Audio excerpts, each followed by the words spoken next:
Sasakyan at establishmento sa kahabaan ng Blumentritt Street, pare-parehong bubong at ilang palapag na lang ang kita. Sa barangay Santa Cruz sa Libon, Albay, matindi rin ang sinapit ng mga kabahayan. Stranded sa bubungan ang nagbahagi ng video habang naghihintay ng rescue team dahil lagpas tao na ang baha. Sa lakas naman ng pagragasa ng tubig baha, namataan ng isang lalaking napakapit na lang sa puno ng niyog sa Nabua, Camarines Sur. Ayon sa Pag-asa, kahit na malayo sa lupa, nagdala pa rin ang bagyong Christine ng matitinding buhos ng ulan dahil sa lawak ng kaulapan na sakop nito. Huling namataan ng bagyo kaninang alas 2 ng hapon sa layong mahigit 150 kilometro silangan ng Kasiguran, Aurora. Yung makapal na ulap nito, sakop ng buong Luzon, nakararaming bahagi ng Visayas at ilang bahagi ng Mindanao.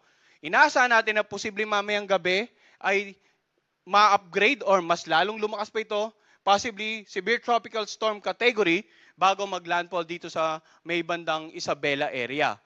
Sa pulong ng National Disaster Risk Reduction and Management Council o NDRRMC, kasama si Pangulong Bongbong Marcos, tiniyak na tutugunan ang pangangailangan ng mga nasalanta ng bagyo, lalo na sa Bicol Region at Calabar Zone. Inatasan ni PBBM ang Office of Civil Defense o OCD at iba pang ahensya ng gobyerno na kumuha ng mga rubber boats sa Visayas at Mindanao dahil sa hindi madaan ng mga kalsada sa Bicol.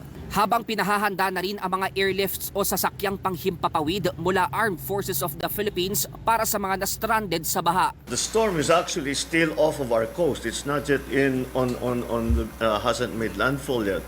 So the worst is yet to come, I'm afraid. So that's all prepare. That's just all prepare. So that the minute that we get the signal that it's okay to go in, we'll all be able to go in. Kinumpirma rin ng OCD na may isa ng nasawi sa probinsya ng Masbate matapos umanong mabagsakan ng puno. At patuloy pa ang kanilang paghahanap sa iba pa umanong casualty ng bagyo. Patuloy ang paalala ng Pag-asa na manatiling handa ang mga nasa Bicol Region, Cagayan, Isabela, Apayao, Aurora at ang Quezon Province, pati na ang ilang bahagi ng Calabar Zone, Cordillera Administrative Region at Ilocos Region dahil sa banta ng matinding pag-ulan o katumbas ng 100 to more than 200 millimeters ng ulan. Sa mga lugar na binanggit natin na posibleng makaranas ng mga ganitong amount ng ulan, posible po yung mga pagbaha sa low-lying areas, pagbaha sa mga komunidad na malapit sa gilid ng tabi ng ilog, at pagguho ng lupa sa mga lugar na malapit po sa paanan ng bundok. Dahil nagbabadya pang lumakas sa severe tropical storm ang bagyong Christine, patuloy na pinaghahanda ang lahat ng madadaanan ng bagyo, maging ang mga madadaplisan ng epekto nito, lalo na sa Northern at Central Luzon. Mobile journalist Francis Orso po, hatid ang mukha ng balita. Ito ang Manila North Cemetery. Libingan ng mahigit 100,000 namatay pero ito'y tahanan para sa libu-libong buhay. Bukod sa mga puntod, makikita rin sa loob ang mga bahay, kainan at mga tindahan.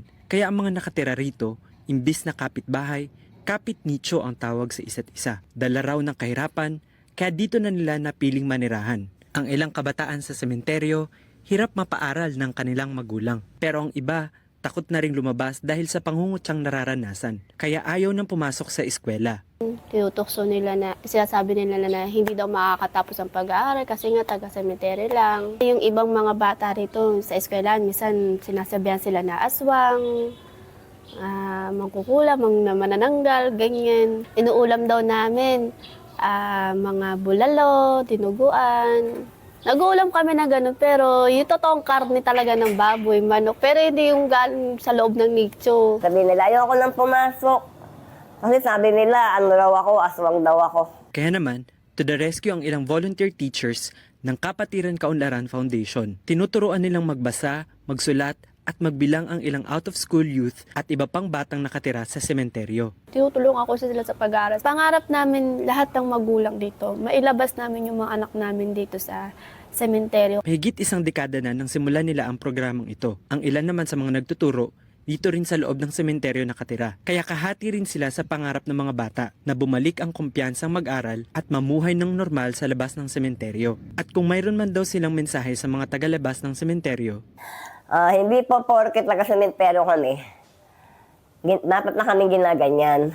May karapatan din po mag-aral yung mga bata rito. May karapatan din po silang makipaglaro sa kapwa bata. Lahat ng bata ay may karapatang mag-aral. Anuman ang kanilang pinanggalingan, anuman ang sitwasyon ng kanilang tahanan. Mobile journalist RR Tubisi po Hatid ang mukha ng balita. Eco-friendly ang nagawang pandikit ng isang Pinoy engineer. Gawa kasi ito sa dagta ng puno ng pili. At ang produkto niyang pang world class nakatutulong rin sa ating mga magsasaka. Para bigyan ng mukha ang balita, Mobile Journal Amy Atienza.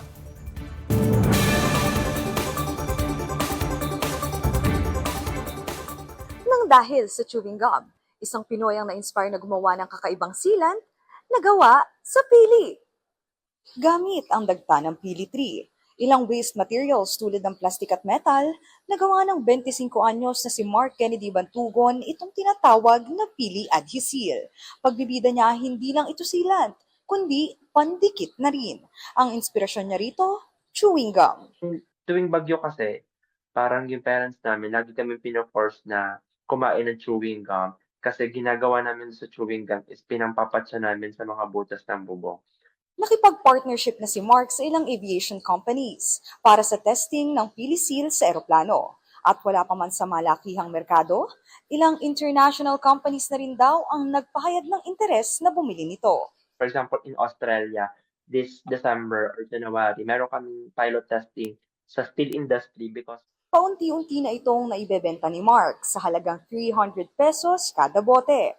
At kung wala ka na raw pang gagamitan pero ayaw mo masayang ang sealant, pwede mo rin daw itong gamiting fertilizer. kasi ang ginagawa namin sa product namin, specifically the disposal of our product, the residuals, kasi most of the time kasi when you try to apply sealant, hindi mo naman ma-optimize talaga yun. Minsan may mga natitira sa mga lalagyan. So ang ginagawa kasi namin sa startup company namin, we try to convert the residuals into say fertilizer.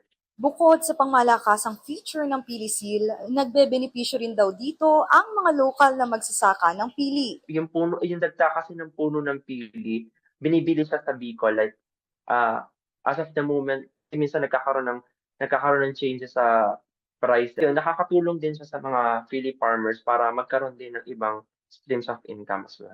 Gaya ng kwento ni Mark, huwag kang magdalawang isip na sumubok dahil baka ang ideya mo makatulong din naman sa iba.